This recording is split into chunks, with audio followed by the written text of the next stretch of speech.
Hello there, lovely folks in Pennsylvania. I'm Aaron Zenz, and I am the author and illustrator of Chuckling, Ducklings, which you have graced with the honor of being a Keystone to Reading Elementary Book Award winner, and I am so thankful for that. And I'm thrilled that kids are just reading it in the first place, but then to know that they looked at that and they selected it as their favorite book is just huge. That's a huge honor. I'm sorry I can't be with you today at the award ceremony to be a part of that. And at the luncheon, I hope you guys are all having a good time. I was asked if I could make a short little, actually not short, they asked for a 20-minute video about the book and about my background and what went into creating this book. And I'm happy to do that. But I know that would be an awful long time of just me talking and you staring at my face, and nobody wants that. So I thought that I would bring something along to make this video a little more interesting. So let me grab that. Here's here it is. A hairy beast. But this is Lily, and I brought Lily along, so she's gonna make it more interesting, I think. So if I get too boring, it's your job to spice things up a little bit, okay? I'll just say something completely random. Popcorn! So Lily actually is not completely random. She has a tie to this book. You can see, there's a little ducky. This is for my duckling Lily, and here's my duckling Lily. Even from the time she was itty bitty and shouldn't have even known any better, her favorite animal were ducks. Do you know why that was? Why do you like ducks so much? I don't know why. No idea why. One of the questions they had mentioned was any stories from my childhood. I saw some books that you wrote at Grammy's house when you were just a really tiny kid. Really? So really tiny? Like how tiny were they? I don't know. You weren't like a baby or anything. You were like 4 or 5, and they were hilarious. Oh, they were hilarious when I was 4 or 5. So I've gone downhill from there. I always enjoyed writing and making pictures, and I thought I had this with me, but I didn't. I have to go right over there and grab something. Entertain them, Lily. Go. All right, I'm back. Here's a story that I wrote when I was in 2nd grade, The Great Crayon Escape. And it is about a box of crayons. They get tired of living in their crayon box. There they are. So they decide to go out, have an adventure. They try living in a castle. They try living in the forest. They try living in a boat. They fall overboard, and somebody has to throw down the anchor to rescue them. Mama bird thinks the brown crayon is a worm and tries to feed him to the baby. If you want to take a look at that a little closer, you can go to my website and see that. And here's another one that you can see on my website too. This one I wrote when I was in 3rd grade. It's called Pencil Pete and the Penawanamies.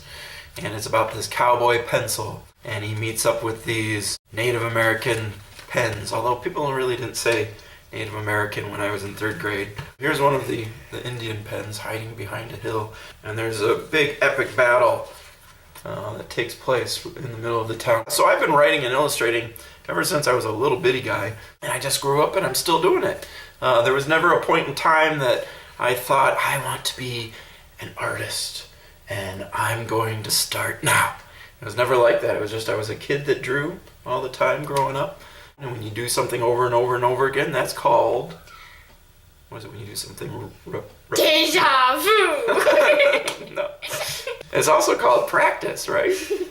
And practice is just when you're doing something over and over again. A lot of times we think of practice as something where somebody's making you practice. Go practice your soccer. Go practice football. Go practice your piano. Go practice your multiplication tables. Right. Which I'm actually not very good at. And when you practice, you get better, right? And now I'm a grown-up, and I am an author, and I am an illustrator.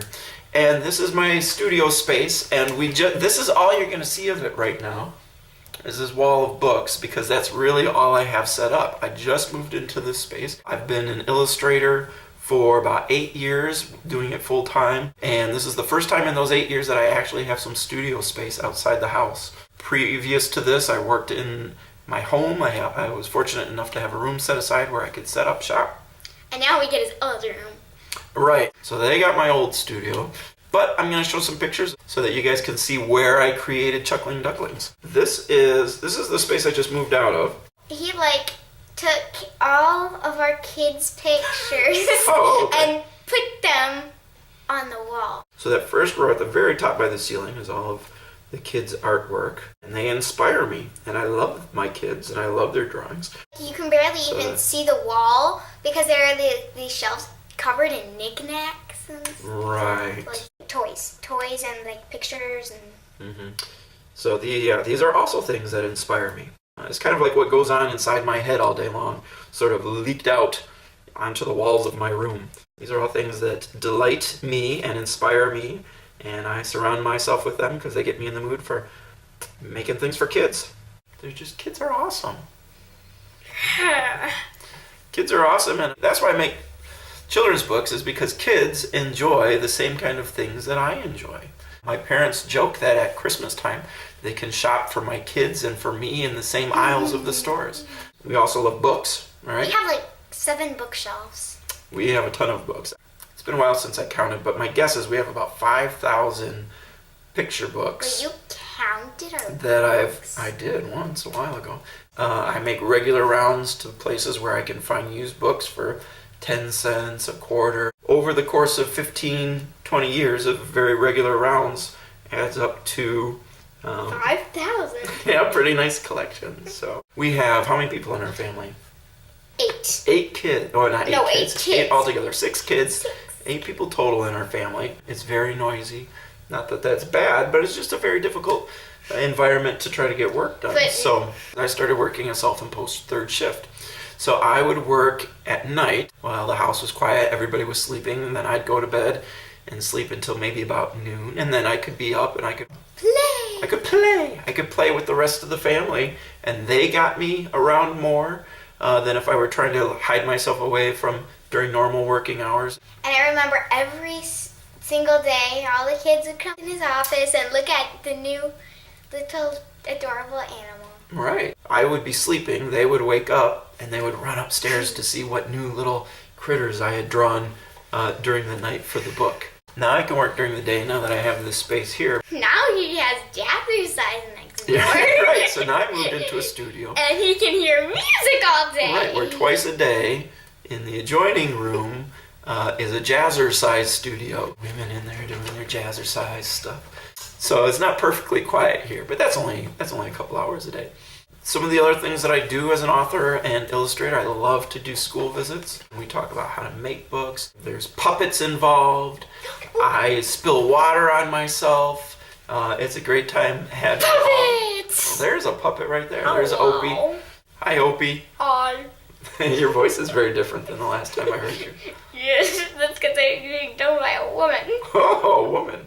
There's things that I do all throughout the day. There's things I do with these guys that are creative endeavors that I think feeds directly into what I do with my bookmaking. Like we paint things. One project we did just for funsies was to do some family-friendly street art where we painted rocks different colors, we put little faces on them, then we took them and we spread them out all around the community. Then we did it again with sticks and painted faces on sticks. And then we did a third one where we're doing leaves. And we're doing that now. So here's Lily's little creative leaf guy that she made. Is this something that's going to help a book get published? No. I don't know. Does it feed my creativity? Absolutely. So is it an important part of what I do? I would say so. I would say that's just as important as me sitting down at a desk and typing on a computer. So it's a way of looking at everything in life just through sort of creative lenses. It doesn't stop. That's the thing. Being an illustrator is not the kind of thing where you punch in at 8 and you punch out at 5. The creativity goes all day long. You don't turn that off. I enjoy fun things. I enjoy nonsensical things. I enjoy art. I enjoy writing.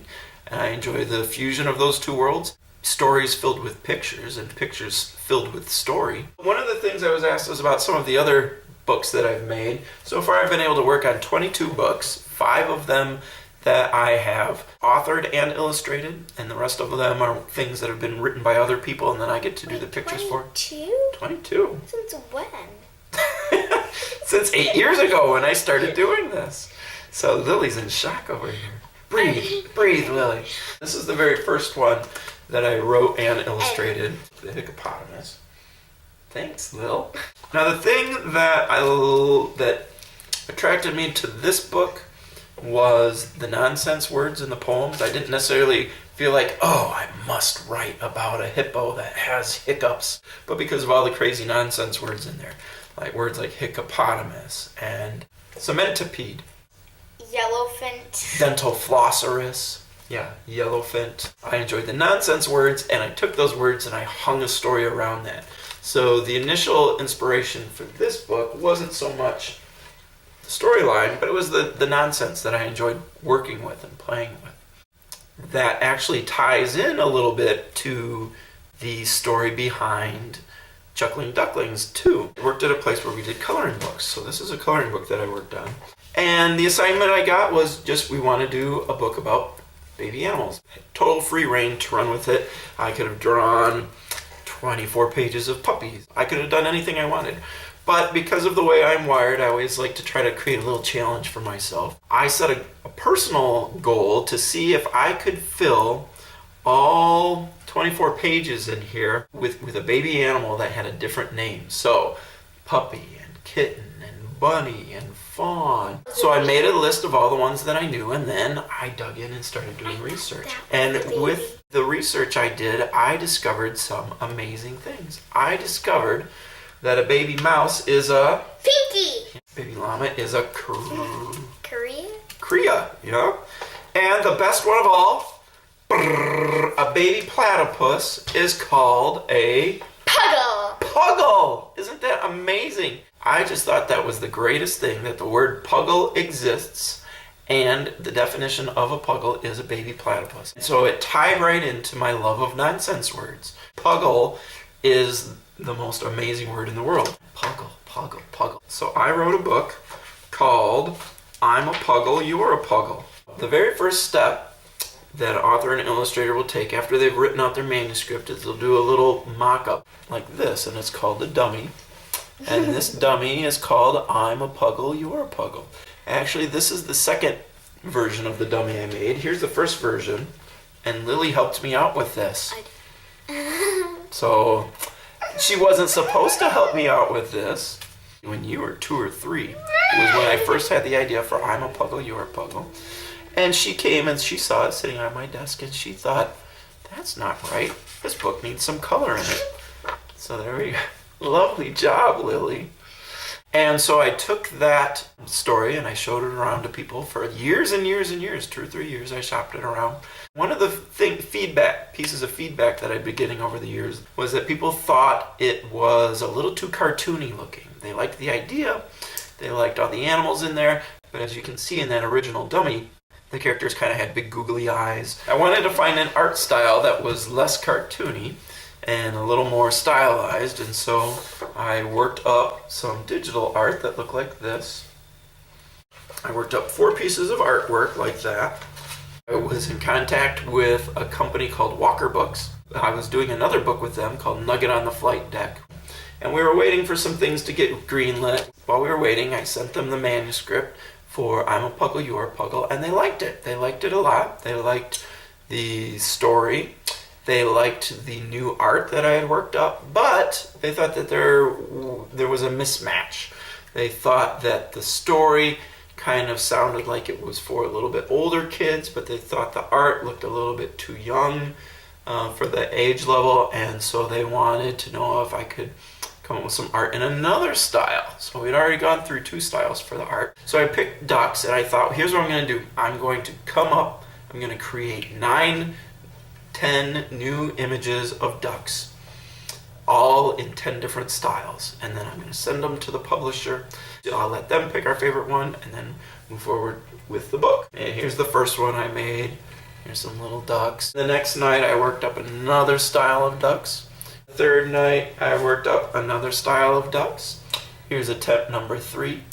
And then, stop! Wait!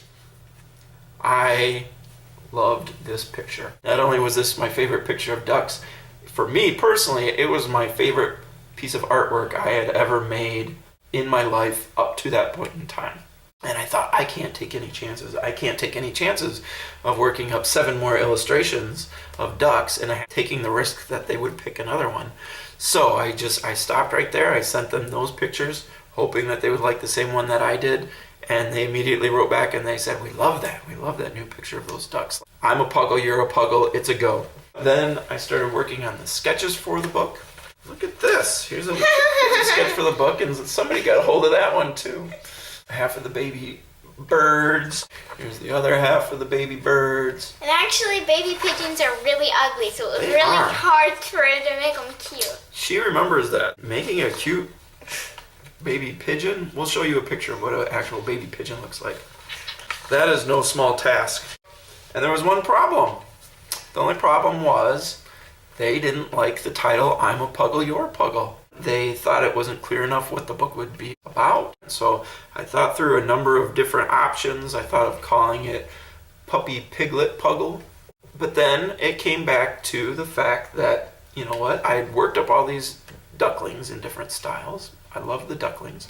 Lily loves ducklings. And I thought, you know what, why don't we just call it Chuckling Ducklings? So the book moved away from being called I'm a Puggle, You're a Puggle, which was the whole reason I started making the book in the first place. Oh. Yeah. So now, what I thought we would do is we would show you a little bit about how I made the illustrations. Come on, Lil, let's go.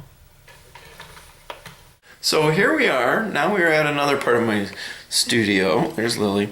And we are looking at, we'll wait for this to focus. These are the tools that I use. So it's all color pencil. And here's an illustration for a new, I don't know if I'm supposed to show you that. Oh well, surprise! Here's a new book that I'm working on. It's about a little bat character. These are some little guys that my kids and I painted, some little monsters. Bam! Bam! Alright, so here we are back in sitting at my table where I do my artwork. And I thought I would show you a little bit of the artwork from inside. So there we go. So this is the actual artwork from the book. Here's a picture for the cover. Title page. And then here is the grand finale. All the little critters all laid out. Oh, I know what I can show you guys. The missing picture. Originally there was a baby crocodile in the book. There's a croclet. Turns out baby crocodiles are not called croclets. They're simply called hatchlings. And I already had hatchlings in the book with these little guys. With these little hatchlings. We had a problem. And I already had the artwork done. Here's the original artwork for that page. Where it's got this cute little baby crocodile with a pile of pinkies on his head. So we lost the pile of pinkies. There they are. This is the only time they'll ever be seen. So we lost the pile of pinkies. We kept the one pinky snuggled up to the kit. And then we added in a baby porcupine, which originally was not in the book. You should put a pile of mice on the porcupine. Yeah. Porcupine. Right. I don't think that would have worked as well. You can't really... Oh, wait. Yeah. Right. What would happen if you pour a bunch of poor baby defenseless mice on top of a porcupine? It would have been a much different book then, wouldn't it? So, and then the other nice thing about this is that right off the bat, part of my initial pitch was that this book has the potential to turn into a series. There's also great names for what you call adult animals. A baby. Baby cow is a calf, but a daddy cow is a bull. Oh, okay. Baby mouse is a pinky. A baby. And a daddy mouse is called a buck. And a dad turkey is called a gobbler. Yeah, a dad turkey is called a gobbler. A mommy sheep is called a ewe. A mommy deer is called a doe. So that led to the creation of 2 more books. Thanks, Lily. So here's 2 more books that just came out this past year.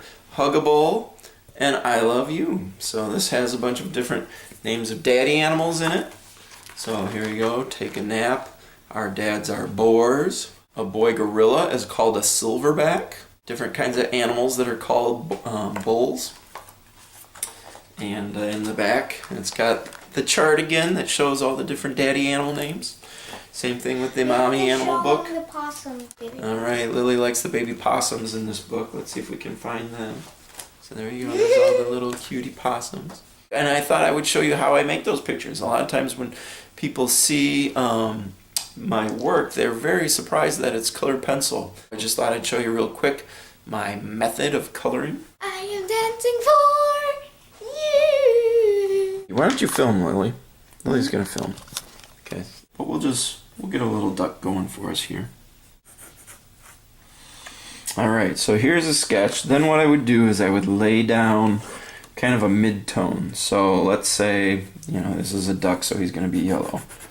And I would just push as hard as I can, really, really hard, so that no color pencil shows through.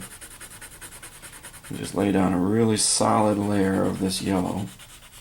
So if I was a painter, I would just grab a paintbrush and I would go bloop, bloop, bloop, and it would all be covered up. But because I am a colored pencil artist, it just takes a really long time. So it may take me an entire night just to fill in the solid colors in a really big animal. I'll take another color, a little bit of a darker color, and I'll layer that over top. Usually shadows are at the bottom side of a critter. Then what I do is I go back in with my other sort of base color, and I use that pencil to sort of blend the two colors together. And then maybe I go back with this, and go back with this, and then I'll take white to make the highlights. Whoop! And there you go. And that's what happens. I break tons and tons and tons of pencil tips as I'm working on these books. He has a collection. I do. Every book I do, I always save all the pencil tips that I broke. So here's my Chuckling Ducklings pencil tip bag. See, there's just pencil tips laying everywhere. There's some over there. There's some over here. These are the ones that I broke making that back cover. I push really, really, really hard. I break a lot of pencil tips.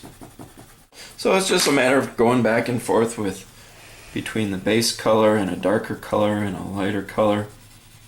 So I almost feel it's like sculpting. It's kind of like pushing and pulling the colors to get it the right depth that you want them. And then when it's all done,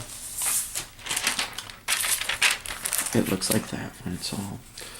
So that's the process that I use when I am illustrating. And I guess that's it. I guess that sort of it tells you a little bit about me, a little bit of my background, a little bit about what motivates me, how this book came to be. Again, I just want to express how very thankful I am for the award, for the honor. That means a lot to me. Hopefully this little peek into the process means something to you as well. And I thank you.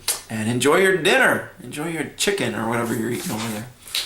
So, bye-bye.